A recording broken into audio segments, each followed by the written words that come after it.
So many of you have been asking me, what's it like to actually drive a Class B? How does it feel to drive a Class B? And my answer to that is, it feels fantastic. It's really, really easy. Just imagine kind of driving maybe, I mean, it's really not like this, but imagine driving like an oversized SUV. But having said that, I will tell you that all Class Bs are not created equal. Now, those of you that have been following me for quite some time know that this is my second Class B. And my first one was a leisure travel van built on a Dodge chassis. And I will tell you something, there is a tremendous difference. This is a Pleasureway XLTS built on a Ford E350 chassis. And I don't want to diss Dodge at all, but there is a tremendous difference in the way this feels. My first one, you know, I drove it and it was okay, but it didn't feel fantastic. I didn't have 100% confidence driving it. I don't know whether it was because it was a little bit older, because I even replaced the shocks on it.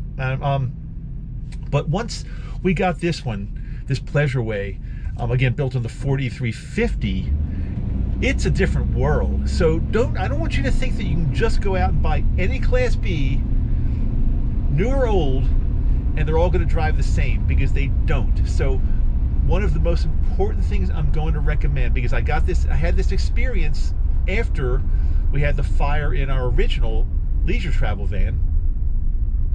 I made it a point, and I told Yoko, before I buy any other Class B, before I buy another one, I'm going to test it by driving in all different types of conditions and roads. And we did that when we went to Toledo, Ohio. We found this online, and we went to Toledo, Ohio, and I spent a good part of the day driving this at all different speeds, on highways, on back roads, in city streets, everywhere I could, parking lots, seeing what the turn radius was, everything I could do to make sure I would be comfortable, because I really did not want to have another experience like I had in the leisure travel van. It just felt like it wasn't easy, and I was not comfortable driving it. And you know, let's face it, when it's windy out or it's wet, and you know, the weather conditions are a little bit questionable, it just takes one little mistake and it could be big trouble. So I want to stack the odds in my favor by having a Class B. Now I'm not experienced in I've never driven a Class A, nor do I think I want to. They scare the daylights out of me, those big Class A's. And I've not really driven a Class C, except maybe I may have taken one on a test drive one time. So I'm only speaking about Class B's because that's what I'm experienced with. That's what I love. And I just think, now my last video that I did, of course, some people have been asking me, is it okay to drive a Class B as like a regular everyday vehicle? And although there are pluses and minuses, my final conclusion was no, I don't think it's really a good idea. Even though it's pretty easy to drive, it's still not a car. So just keep that in mind. You're driving around in a small house, and I don't want to be driving around in a small house every day commuting somewhere. That's not what I want to do. Maybe you do, maybe it's okay, but I don't want to be doing that. But what I'm going to recommend is that you make sure your shocks are really high quality. You've got good sway bar in there. Everything's just tight and feels good, and you maintain everything perfectly. And you know, good brakes, of course. And when you do that, combined with a good vehicle from the beginning, I mean, it's got to be right from the beginning.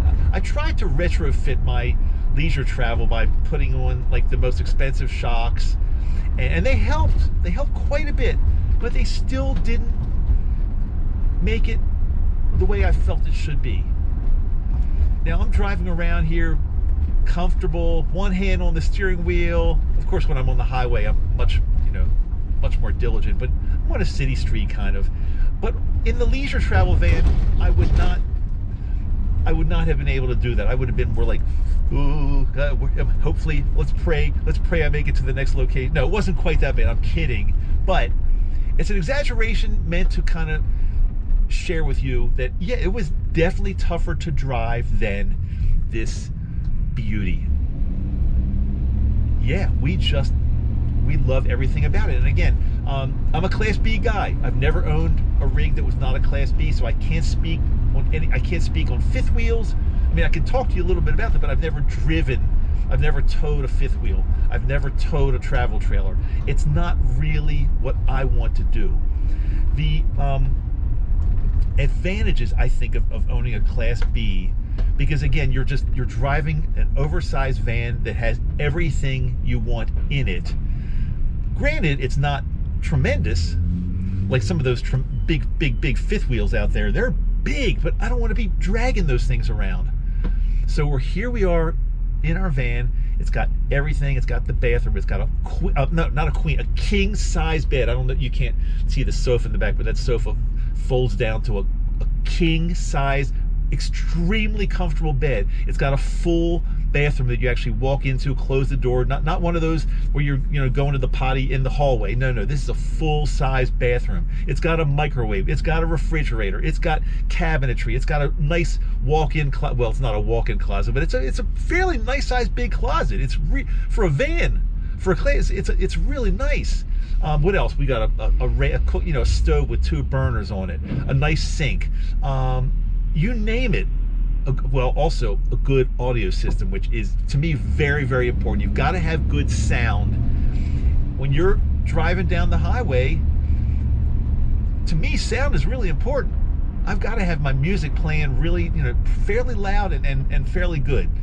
So that's really all I have to say. Again, all Class Bs are not created equal. This one drives so much better than the last one. So if you're in the market for one, test. You cannot go overboard. If you can possibly borrow it or use it for a few different days and different types of weather, that would even be better. But test them out. And by all means, I'm going to leave you with this one. By all means, test it for leaks, because leaks are some of the most difficult things to find, to diagnose, and to repair. So what I'm going to recommend, and I did this yesterday, I went to one of those. I didn't do it to test it because I know this is already kind of rock solid. But hold on, I got to get out of this lane, I think. Hold on, let me test this out and see if I can move over here. Yeah, it drives pretty darn well. What I was going to say is I tested it at one of those very, very high pressure do-it-yourself car washes where I can take that hose thing and spray at very, very high pressure anywhere I want on the rig, through the windows, at the windows, and test for leaks. Because again, that's going to be one thing that if you buy a rig, whether it's new or used, and it's leaking, man, you're in for some real trouble. I had some trouble with that with my leisure travel. It had some leaks when it was facing and pointing and leaning in certain directions, and it was not fun. I did my best to try to repair those. It's same with my RV Tech, but we just never got it. We never got it 100%. So again, I'll leave you with that one too. That's really, really super important. I hope you enjoyed this kind of like a little driving series. I'm having some fun. I'm taking this back to the storage facility right now because Yoko and I are probably not going to be using it for the next week or two at least. So it's always good to keep an indoor storage. That's what I love doing here in Salt Lake. We're supposed to be getting snow actually for the next week straight. So I'd rather have this indoors, out of the elements.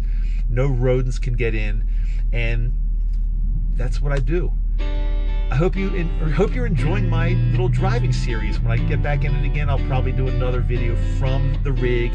Right now I'm going to say signing off. Talk to you soon, and I'm going to be cranking up a little music. So see you soon. Take it easy. I'm Dr. Dave, the RV Dummy.